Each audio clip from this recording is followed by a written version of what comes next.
마켓 시그널 잡아보겠습니다. 토마토 투자클럽의 김동현 전문가입니다. 전문가님, 안녕하세요. 네, 안녕하세요. 네, 워낙 토마토 증권통, 우리 토마토 TV에서 시황으로 유명하신 김동현 전문가가 저희 월요일을 또 책임져 주고 계십니다. 2주 전으로 돌아갔을 때, 제가 지난주도 그 얘기를 해드렸는데, 그때 제 오프닝 멘트도 굉장히 어두웠습니다. 그런데 김동현 전문가가 긍정적인 그 시황을 남겨주셨고, 그 흐름대로 지금 시황이 좀 진행되고 있다고 볼 수 있을 것 같은데, 오늘 마켓 시그널 포착해 보도록 하겠습니다. 어떤 시그널이 중요할까요? 네, 일단 이번 주는 우리 시장이 일단 설을 앞두고 있기 때문에 그런 부분들에 대한 심리적인 경계감 이런 부분들이 시세에 좀 영향을 줄 것 같습니다. 하지만 말씀 주신 대로 지난 주말에 우리가 삼성전자가 실적 발표를 앞두고 전반적으로 부진할 것으로 예상됐음에도 불구하고 외국인들이 먼저 들어왔고, 그런 먼저 들어왔던 외국인들의 액션이 결국은 엄청난 실적 쇼크에도 불구하고 외국인들이 매수를 해서 받아 올리는, 다시 말해서 수급이 모든 것에 우선한다라고 하는 우리 시세의 어떤 격언을 그대로 보여주는 시장이었다고 보여집니다. 지난 주말에도 미정 씨가 앞서 언급드렸던 웰스파고의 장중 급락권에서 급격한 상승 전환, 이런 부분들을 봤을 때 지금 미국 시장도 그렇고 우리 시장도 그렇고 글로벌 메이저들인 외국인들이 지금 움직이고 있기 때문에 악재가 크게 반영되지 않고 호재는 민감하게 반응하는, 다시 말해 시장이 원하는 시세는 일단 당분간 하방이 아니다. 상방 자체를 아주 강력하게 상방 목표치를 크게 부르거나 이럴 수 있는 정도의 상황은 아니지만, 여러 가지 정황으로 봤을 때 현재 기본 틀 자체는 아래쪽이 아니다라는 인식을 가지고 기본 대처를 하시면 될 것 같고요. 금주 일정도 보면 사실 크게 중요한 일정이 없습니다. 다보스 포럼도 예전처럼은 무게감이 없고요. 아시다시피 미국, 중국 같은 경우에는 바이든, 시진핑 모두 불참하기 때문에 다보스 포럼에서는 굵직한 내용이 나오긴 좀 어려울 것이고, 오늘 미증시 휴장에 지난 주말 상승을 했기 때문에 일단 오늘은 아침 출발 괜찮게 할 것이다.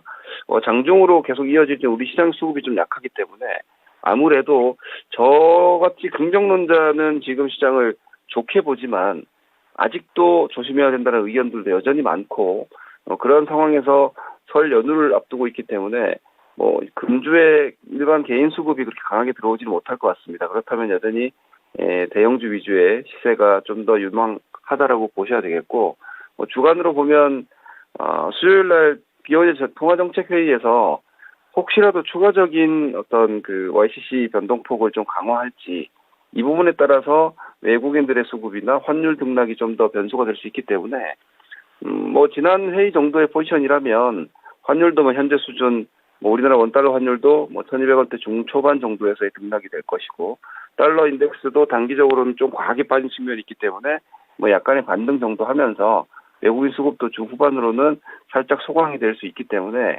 금주는 지난 2200포인트 이하에서 2400선까지 들어온 주간이기 때문에 조금 쉬어가도 된다. 이런 정도로 인식하시고, 오히려 이제부터는 좀 지수에 대한 움직임보다는 종목들에 조금 더 집중 내지는 어느 쪽으로 시세가 더 강화되는지를 좀 더 압축하면서 리스트업하는 그런 주간 정도로 활용하시면 될 것 같습니다.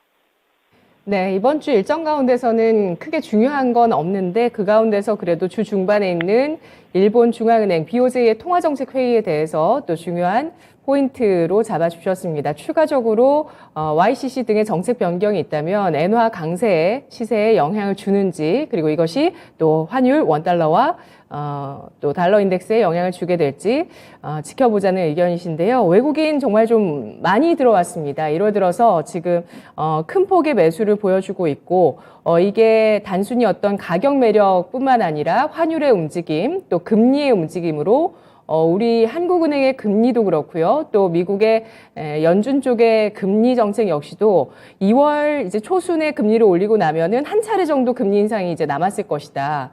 이런 전망이 나오면서 금리 인상이 이제 거의 다 왔다. 이런 인식들이 어떤 외국인 자금에 영향을 주는 게 아닌가, 이런 얘기들도 있고요.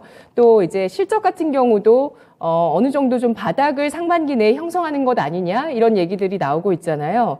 미국 기업의 실적 발표 일정과 또 미국장의 주요 종목들 흐름 보면서 여기에 대해서도 좀 풀어주실까요? 네네.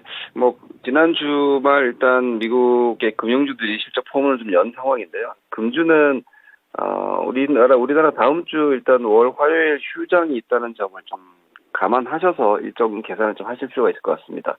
화요일 날 일단 모건 스탠리 골드만삭스가 실적 일정이 잡혀 있는데, 뭐 제가 앞서 이렇게 말씀드렸죠. 삼성전자가 실적 발표를 앞두고 외국인들이 바닥권에서 이미 강하게 치고 들어왔다. 이런 게 일단 포지션이거든요. 지난주에 웰스파고가 좋지 않은 실적을 발표했음에도 장중 크게 반전하면서 아주 예쁜 모습으로 마감을 했기 때문에 사실상 화요일날 모건 스탠리와 골드만삭스도 이제 그 배수의 진을 칠 수 있는 거죠. 여기서 실적이 나쁘게 나오더라도 금융주가 추가적으로 무너질 가능성은 아주 낮아졌기 때문에 모건 스탠리 골드만삭스 실적에 대한 긴장감도 사실은 좀 약하고요. 그리고 미국 실물 지표나 소비 지표들이 아직까지 꺾이지 않고 있기 때문에 사실은 미국 금융주들의 올해 컨센서스 자체가 강하게 하향되지도 지금 않는 모습이기 때문에 일단 금융주 실적 주 초반은 나쁘지 않을 것 같고, 그리고 주 후반에는 뭐 P&G 넷플릭스 정도가 목요일날 실적 발표를 시작하면서 우리 시장 연휴로 들어가게 되는데, 넷플릭스 같은 경우에도 주가가 바닥권역에서 일단 그 긴축으로 인한 최대 이익 감소를 확인했고, 거기에 대한 개선 기대감이 이미 주가에 반영되기 시작했기 때문에 이 역시도 뭐 큰 충격을 줄 것 같지 않습니다. 오히려 이번 실적들이 어느 정도 나빠질 건 대체로 예상하고 있는 상황이기 때문에 주가가 뭐 충격으로 반영하기보다는 실적 시즌의 이후 올해 가이던스가 어느 정도로 제시되느냐, 이런 부분들이 단발성 변동성보다는 올해 전체의 어떤 뭐 S&P EPS 비율이라든지 이런 부분들을 좀 더 가늠하는 한 주간 내지는 다음 주 정도까지도 될 수 있기 때문에 금주간 자체는 뭐 크게 실적에 동요하실 필요 없을 것 같고요.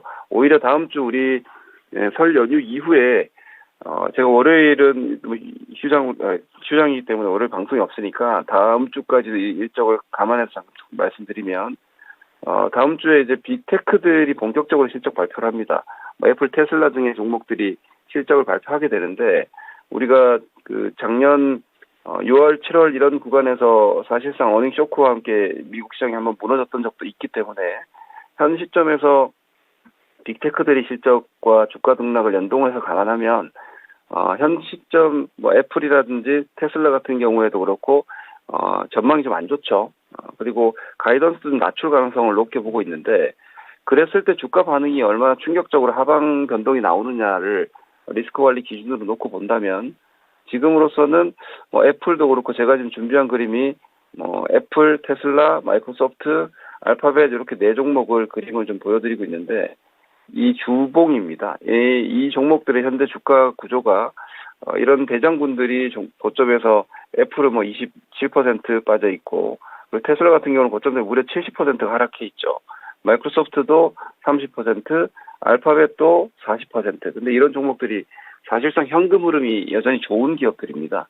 이 경우에는 지금의 주가가 사실 부진한 실적을 어느 정도 반영을 하고 있다라고 볼 수 있기 때문에, 제가 볼 때는 어지간히 실적이 좀 나쁘게 나오더라도 주가 충격은 그렇게 크지 않을 가능성이 높기 때문에 여전히 미증시도 현재 구간대가 그렇게 하방의 위협을 강하게 하고 있는 구간이 아니지 않나 이렇게 보고 있기 때문에, 우리 시장에 현재 2,400대에서 뭐 국내 기업들도 이제 본격적으로 실적 발표가 되지만 의외로 시장이 우려했던 것보다 4분기 실적 시즌의 어떤 실적에 대한 충격이 주가로 그렇게 강하게 데미지를 줄 가능성은 좀 낮아지지 않았나 이렇게 보고 있기 때문에, 오히려 현재 떨어져 있는 주가가 4분기에 부진한 실적을 이미 반영을 했기 때문에 가이던스가 지나치게 낮게 나오지 않는 한 실적이 주가를 무너뜨릴 가능성도 좀 낮아졌다라고 보시고, 여전히 현재 시장에 대한 접근 자체를 여기서 뭐 많이 올라간다라기보다는 2,300대, 200대 이 라인이 주식을 파는 구간이 아니라 메이저들도 매수에 들어오고 실적 부진도 주가에 어느 정도 반영되어 있는 상황이기 때문에 아직 반등의 공간, 그리고 사실 지수보다 종목들이 반등이 아직 그렇게 많이 나오지 못했습니다. 어지간한 종목들의 경우에는 아직 중기적 반등이 좀 더 이어진다라는 관점에서 연초 전략을 계속 고수해 나갈 필요가 있을 것 같습니다. 네. 지금 우리장의 흐름 조금 전에 화면으로 잠깐 좀 나가기도 했었는데요. 지금 경기 침체 그리고 실적 부진을 어느 정도 충분히 반영하고 있기 때문에 앞으로의 실적 전망이 더 어둡지만 않은다면 더 충격적으로 침체되는 국면에 대해서 미국 기업들 측에서 예상하지 않는 이상은 이 정도 선에서 주가는 지지력을 보여줄 수 있다라는 관점 말씀해 주셨습니다. 테슬라에 대해서도 최근에 가격 인하 정책에 대해서 테슬라의 브랜드력이 어떻게 된 것이냐라는 논리에서 이제 최근에는 테슬라발 치킨 게임이 시작됐다라면서 미국 쪽의 전기차의 대중화가 본격화되는 그런 시그널로 또 해석하기도 합니다. 테슬라가 가격 매력을 보이면서 이렇게 가격을 낮추게 되면서 오히려 수요도 늘어나고 테슬라의 점유율이 늘어날 수 있겠다. 이런 전망들까지 지금 월가에서 나오고 있는 상황들인데요. 이번 주 설 연휴를 앞두고 있고 다음 주는 설 연휴 끝나고 3거래일이 딱 진행이 됩니다. 그러면 그 다음 주까지 눈을 넓혀서 패드워치의 최근에 그 전망이 25bp로 2월 1일 FMC 금리 결과가 예상이 되고 있는데요. 실제로 그 정도 베이비 스텝으로 인상이 된다면 시장의 반응은 어떨 거라고 보실까요? 우리장의 반응 어떨 거라고 예상하실까요? 네, 일단 모두가 예상한 호재는 호재가 아니기 때문에 지금 현재 미국 증시 지난번 CPI 발표를 되돌아보시면 거의 예고편을 봤다고 생각을 하시면 될 것 같습니다. CPI가 6.5%, 헤드라인 5.7%가 정확하게 나왔죠. 예상치 그대로 나왔고 그 당일의 반응은 그닥 그렇게 환호하지 않았습니다. 다시 말해서 이전에 이미 그에 대한 기대감이 주가에 반영되어 있었기 때문에 크게 반응하지 않았고, 오히려 그 이후에는 강세 기조를 유지하고 있다. 이런 정도의 상황이 아마 FMC에도 비슷하게 나오지 않을까. 그러면 지금 50bp, 그러니까 원래 자이언트 스텝에서 50bp 빅스텝으로 한 차례 내렸고, 바로 25bp로 예상대로, 패드워치 예상대로 이번 회의에서 25bp로 낮춰준다면, 이건 시장이 예상하는 정도의 빠른 긴축 속도를 완화하고 있는 거죠. 이렇게 되면 전반적인 예상치가 3월에 한 번 더 25bp를 올리면 이제 중단을 하지 않겠느냐 이렇게 예상을 하는 것이기 때문에 그렇게 되면은 상당 5%가 넘지 않습니다.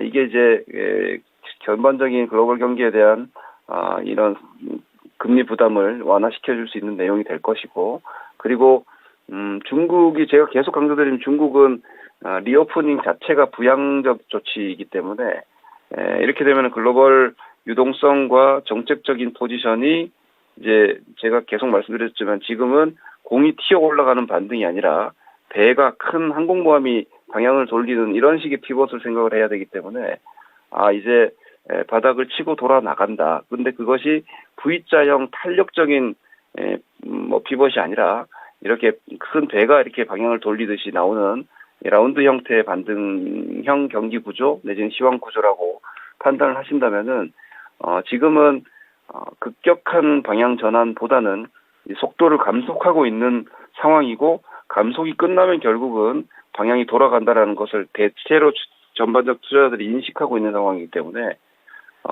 반등의 강도가 박스권처럼 보일 겁니다. 완만하면 기본적으로 다들 박스라고 얘기하기 때문에 이렇게 완만한 박스에 하단 국면에 여전히 위치하고 있다 정도 보시면 될 것 같고요. 그리고 상단을 예를 들면 우리가 지금 그 고객 예탁금은 사실 별로 안 들어옵니다. 이게 주식시장은 악재에 대한 내성이 생겨 있고 앞으로의 상황은 이제 그보다는 좀 낫겠다 하는 것들이 많이 보여지지만 그걸 주식시장이 자금이 유동성이 확인하면서 반응을 보여줘야 주식이 많이 올라가는 법인데, 지금은 여전히 은행들이 특판 예금 물론 이제 5%대는 많이 없어지고 있지만 그리고 증권사들 채권 여전히 계속해서 마케팅을 강화하고 있고 이런 상황이기 때문에 개인 유동성이 고객 예탁금 기반하여 주식시장에 강하게 들어오지는 아마 못할 것 같습니다. 저는 오히려 이 예탁금이 과연 얼마까지 더 빠질까, 이게 저는 오히려 좀 더 궁금한 상황인데, 이 예탁금 하락이 일단 멈췄다라는 신뢰감이 좀 들어야지 우리 시장에는 체감적인 주가 상승이 좀 강하게 나오지 않을까라고 보고 있기 때문에 일단은 좋아지는 수급은 외국인 수급이니까 당분간은 대형주 그리고 외국인들이 그래도 커버하고 있는 종목들 위주로 좀 더 선행을 하면서 산발적으로 그냥 중소형주들이 움직이는 장세가 될 가능성이 있습니다. 이럴 경우에 여러분들께서 가장 주의하셔야 되는 거는 내 주식이 올라가지 않는 데에 대한 심리적인 압박감이 마치 하락의 그 심리 상태와 비슷한 뭐 그런 그 경험을 하시게 될 겁니다. 다시 말해서 그동안은 제발 하락이 멈춰라 이런 마인드였다면 이제는 왜 내 건 못 올라가지 이런 압박을 좀 많이 가지실 텐데 전반적 상황은 좀 더 기간을 연장해서 보시더라도 순환적 반등은 이어질 거고 이 순환적 반등은 이제 개인 투자들이 주식시장에 대한 극단적 비관에서 좀 벗어나면 소급이 풀리거든요. 이런 시간적인 여유를 여전히 지금은 좀 가지셔야 되지 않나라고 보고 있고 업종 종목은 앞서 말씀드린 대로 대형주 위주로 우선은 좀 먼저 움직일 수밖에 없기 때문에 일단 다음 주까지도 기본적으로는 중대형주 위주의 시장 상황이라고 인지하고 보셔야 되겠고요. 경기 민감 블루칩군들이 중기 반등이 여전히 이어지고 있는데 탄력은 좀 줄어들 겁니다. 이 탄력이 좀 줄어들 때 오히려 소형 개별주로 가기보다는 좀 부진했던 2차전지 이런 정도의 종목군들로 순환이 날 가능성이 저는 좀 높지 않나라고 보고 있기 때문에 중소형주들은 바이오주 같은 게 못 움직이니까 수급이 안 들어오는 겁니다. 이런 변화가 좀 나타나는지를 좀 보시면서 중소형주에 대한 어떤 탄력 강화나 비중 강화 포지션 시점을 모니터링 하실 필요가 있지 않나 싶습니다. 네, 알겠습니다. 외국인이 리드하는 시장 속에서 이 경기 민감의 블루칩 종목군들 계속 관심 있게 지켜봐야 되겠군요. 일단 흐름들 잘 보면서 진입을 좀 타진을 해봐야 되는 시기들은 잘 노려봐야 되겠고요.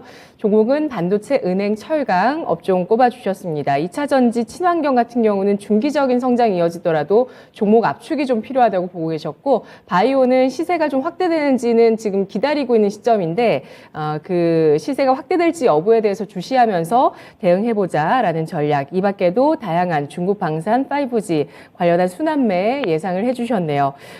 김동현 전문가가 다음 주 설 연휴 때문에 월요일에는 출연 못하시지만 오늘 공개 방송 일정이 있습니다. 전문가님 어떤 주제인가요?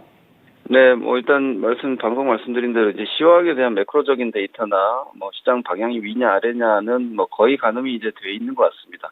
그럼 지금부터는 네, 주식을 가져가야 되나 현금을 가져가야 되나는 고민보다는 무엇을 들고 추가적인 수익을 노리시느냐 내지는 회복 승리를 극대화하시느냐가 관건으로 보이기 때문에 그에 대한 의견을 좀 드릴 생각입니다. 네, 알겠습니다. 오늘 오후 4시 매크로 긴장 완화, 그에 따른 종목 업종별 수익률 게임 시동 중 그 가운데 전략 오늘 김동현 전문가가 세워드릴 겁니다. 공개 방송 오늘 오후 4시입니다. 전문가님 고맙습니다. 네, 고맙습니다. 네, 마켓 시그널이었습니다.